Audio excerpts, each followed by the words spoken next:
So, the first season of Suicide Squad is now available, adding Joker to Task Force X. I decided, despite all my better judgment, to play the DLC, complete everything, and see if the new Rocksteady could provide some sort of hope that the company could still deliver something akin to its past works. I was wrong, and it just shows that the company has truly fallen.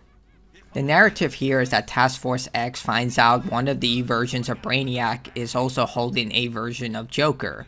Your job is to find him and recruit him. The introduction cutscene to this DLC is very cheaply animated and designed. It's almost criminal to consider this was actually approved by someone.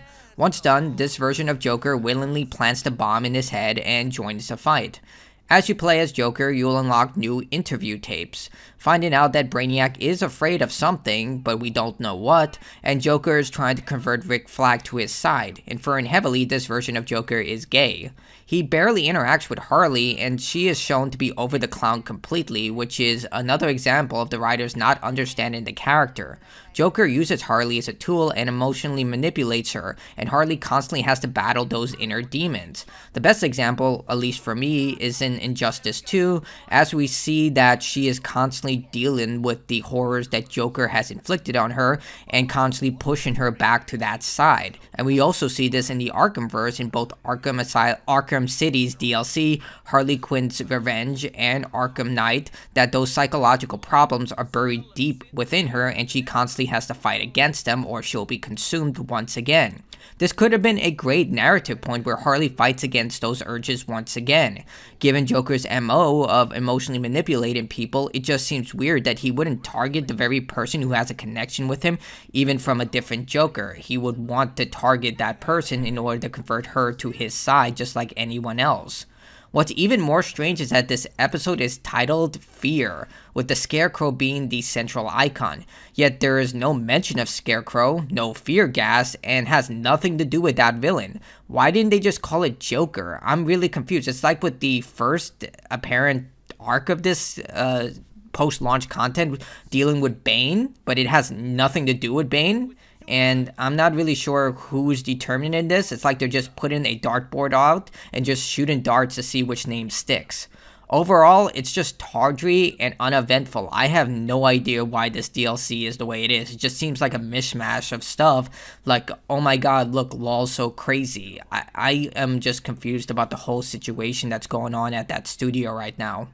Not much has changed with the gameplay. The level has been Joker-filed with presents, balloons, and other Joker-themed things around. You'll have to grind out to level 35 in order to experience the world that's been taken over by Brainiac and now been fully Joker-fied. This took me around 2 hours of doing the same missions again. The game highlights that there are new missions, encounters, new enemy interactions, and stuff like this, including a new type of infliction called poison, but it's all just white noise. Nothing in this DLC changes the gameplay in any radical way. You're still killing hordes of enemies to make the meter go up so you can do more of the same. The developers even knew this and included an option to just buy Joker for $10. You can't make this up, as the developers decided to go even further and not allow anyone to join in the Joker mission before they reach level 35 in the current Nexus level. So they knew that this DLC was going to be horrible.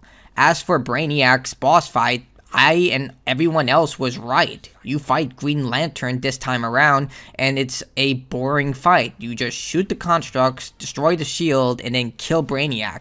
How the hell did anyone lose to this guy? This game is already making a joke of the Justice League, but now they're making a joke of Brainiac. One of the most dangerous beings in the DC universe is just as much a failure as everyone else in this game. So what about Joker? He's actually a lot of fun to play. I would argue he's also the best member in the Suicide Squad.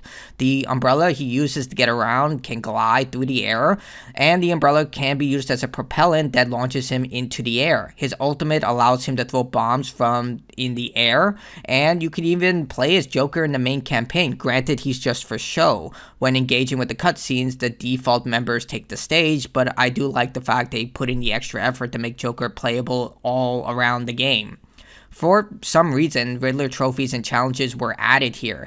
This is just another example of the developers not caring about these characters. The whole point of the Riddler was to prove that he was better than Batman. That's why he made all those challenges in the Arkham games. So why construct challenges for the Joker? Well, I don't know, because they never explain why he even does this. Is he trying to prove he's better than the Joker? I don't think the Riddler would care about the Joker. That doesn't make any sense.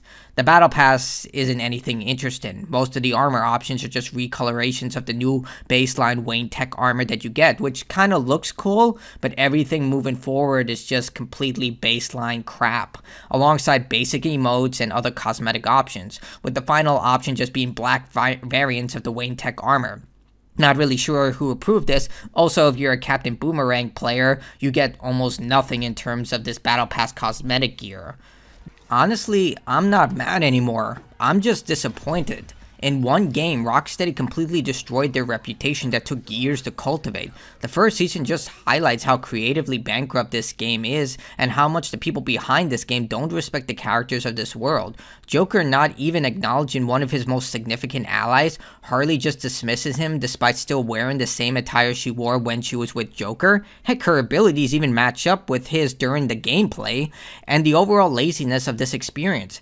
I have no idea how they're going to move forward with more than 10 versions of Brainiac to fight, but maybe they suckered enough people to play for the $10 booster to get Joker instantly, but considering that the player count for this game didn't even reach past 5,000 on Steam alone, I doubt it. Considering that this is the first piece of DLC content that's supposed to set the pace for future content, this just highlights how Rocksteady is completely gone. Whatever it once stood for, the company has been gutted, destroyed, and now we are seeing people who are taking the legacy of this once great studio, butchering it, and having no respect for not only the audience that play their games, but the characters that made the studio what it is. So that's it. This DLC, oh my god, do not play it. Ice pick.